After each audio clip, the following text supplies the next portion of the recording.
चूक हुई है। बगैर जांच के एयरपोर्ट से निकले यात्री, बैंकॉक से आए 13 यात्री निकल गए। वापस बुलाकर यात्रियों की जांच पड़ताल की गई। ड्राइवर ने घरेलू टर्मिनल पर उतारा था और बिना जांच कर वहां से ये सारे के सारे यात्री निकलते दिखाई दिए।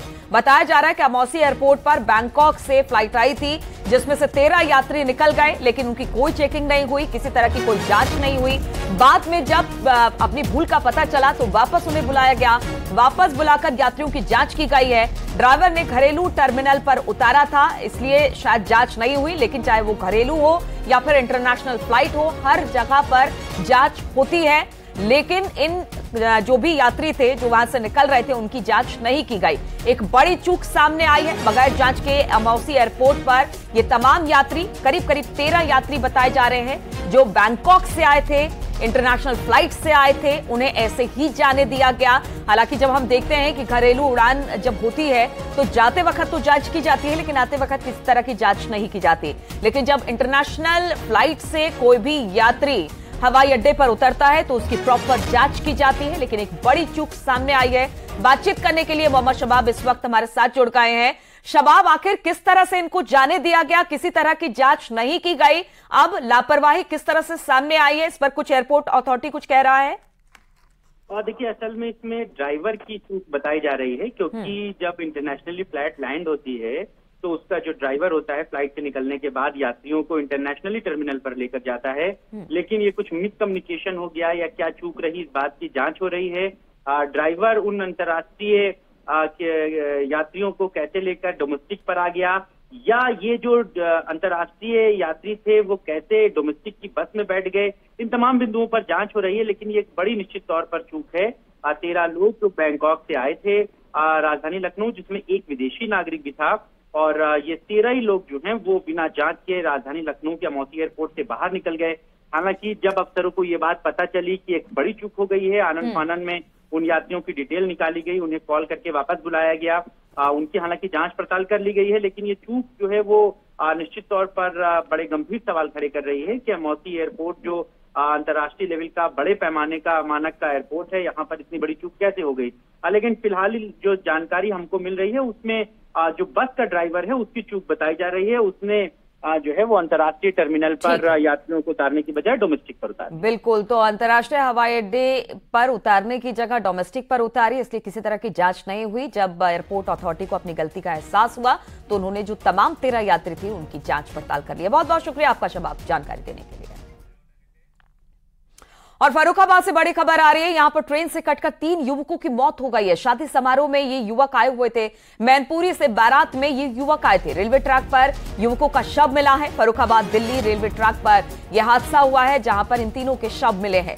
बताया जा रहा है कि ट्रेन से कटकर तीनों युवकों की मौत हुई है। शादी समारोह में आए थे ये सभी के सभी तीनों युवक, मैनपुरी से बारात में आए हुए थे। रेलवे ट्रैक पर अब इनका शव मिला है।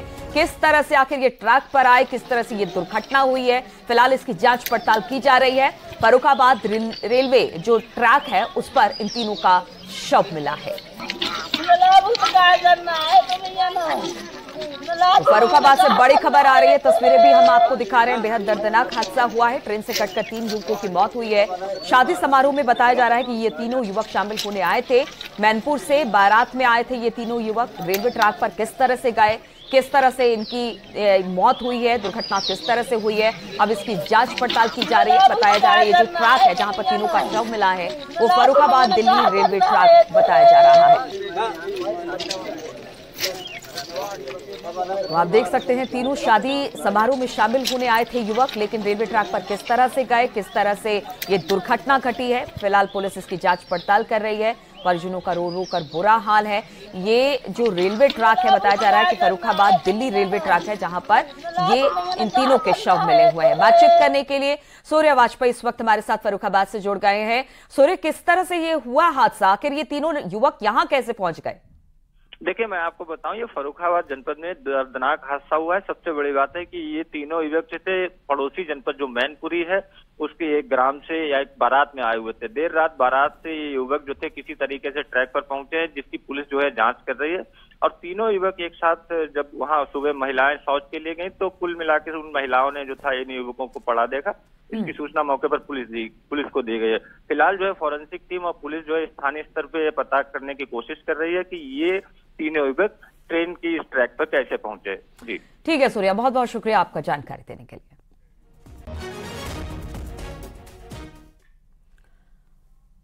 और लखनऊ से खबर आ रही है जहां पर एसपी के पूर्व एमएलए के खिलाफ केस दर्ज हुआ है। रामेश्वर सिंह यादव के खिलाफ मुकदमा दर्ज किया गया है। यह मुकदमा है आय से अधिक संपत्ति का। विजिलेंस ने जांच के बाद मामले को है उसे दर्ज कर लिया है। कमाई से 3 करोड़ रुपए ज्यादा खर्च करने का आरोप है और आय से अधिक संपत्ति के मामले में ही अब विजिलेंस जांच कर रही थी, जिसके बाद इस मुकदमे को दर्ज किया गया है। तो लखनऊ से खबर है जहां पर एमएलए के खिलाफ, जो पूर्व एमएलए हैं एसपी के, उनके खिलाफ केस दर्ज किया गया है। नाम पूर्व एमएलए का रामेश्वर सिंह बताया जा रहा है, रामेश्वर सिंह यादव, जिनके खिलाफ मुकदमा दर्ज किया गया है। आय से अधिक संपत्ति का यह पूरा मामला, जिसमें विजिलेंस ने जांच के बाद यह मुकदमा दर्ज किया है। बताया जा रहा है कि कमाई से 3 करोड़ रुपए ज्यादा खर्च करने का इन पर आरोप है। तो पूरा मामला बता रहे हैं हम आपको। एसपी के पूर्व एमएलए हैं रामेश्वर सिंह यादव, उनके खिलाफ केस दर्ज हुआ है। बताया जा रहा है इसे आय से अधिक संपत्ति का यह पूरा मामला है। विजिलेंस इस पूरे मामले पर जांच पड़ताल कर रही थी। जांच पड़ताल के बाद विजिलेंस की टीम को इसमें झोल नजर आया। बताया जा रहा है कि कमाई से 3 करोड़ रुपए जो थे उसकी ऊपरी कमाई हुई थी और इसी को लेकर अब ये एफआईआर दर्ज कराई गई है।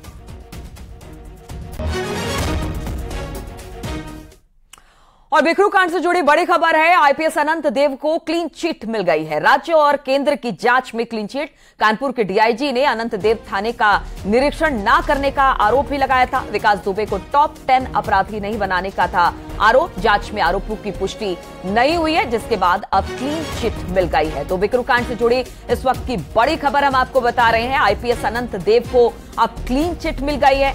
राज्य और केंद्र की जांच में दोनों में इन्हें क्लीन चिट मिली है। पूरा मामला क्या है? कानपुर के डीआईजी थे अनंत देव। थानों का निरीक्षण न करने का इन पर आरोप लगा था। बिकरू कांड के समय विकास दुबे को टॉप 10 अपराधी नहीं बनाने का इन पर आरोप था, लेकिन ये सारे आरोप खारिज हो गए हैं और पूरी तरह से अनंत देव को क्लीन चिट मिल गई है।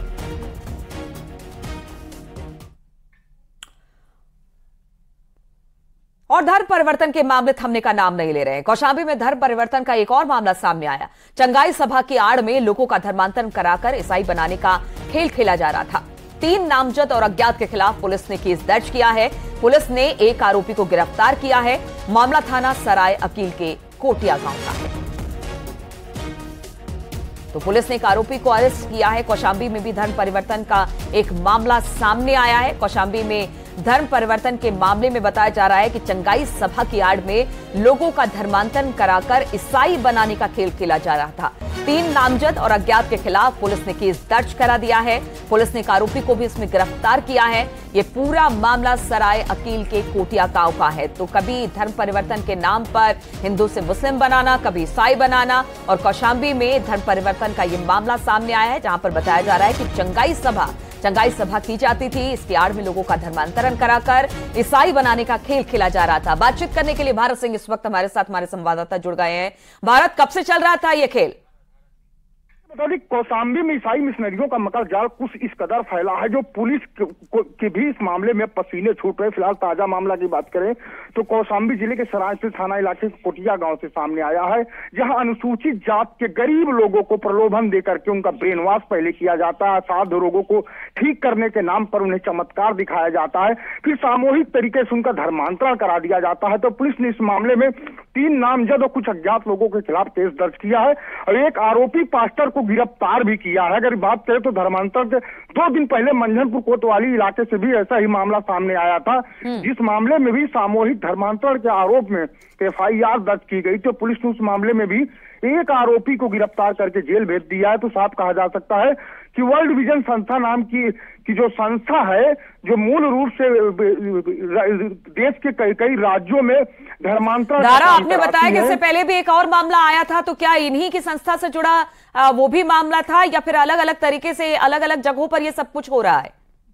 देखिए, पूरे विश्व में 24 से ज्यादा देशों में वर्ल्ड विजन नाम की संस्था है जो मूल रूप से ईसाई धर्म का प्रचार प्रसार करती है। इसी संस्था के आड़ से ईसाई मिशनरियों ने यूपी के कई जिलों को अपना निशाना बनाया। अगर फतेहपुर की बात करें, प्रयागराज, प्रतापगढ़, चित्रकूट, तो अब कौशाम्बी में धर्मांतरण के मामले जो हैं तेजी से सामने आ रहे। कोई पहली FIR नहीं है 2 दिन के भीतर। अगर 6 महीने की बात करें तो अब तक कौशाम्बी जिले में 9 FIR दर्ज हो चुकी है। इन सभी मामलों में पुलिस की ओर से कार्रवाई भी की गई है, लेकिन जिस तरह से ईसाई मिशनरियों का मकर जाल तेजी से फैल रहा है, अगर समय रहते इस पर पुलिस के द्वारा शिकंजा नहीं कसता जा रहा है तो ऐसे में कहीं न कहीं हिंदू जो आर्थिक रूप से कमजोर परिवार है, तो आर्थिक रूप से कमजोर हिंदुओं को ही निशाना बनाया जा रहा है, टारगेट बनाया जा रहा है। कई मामले सामने आए, पुलिस को भी अब इसमें पैनी नजर रखनी पड़ेगी। बहुत बहुत शुक्रिया आपका, धारा हमारे साथ जुड़ने के लिए।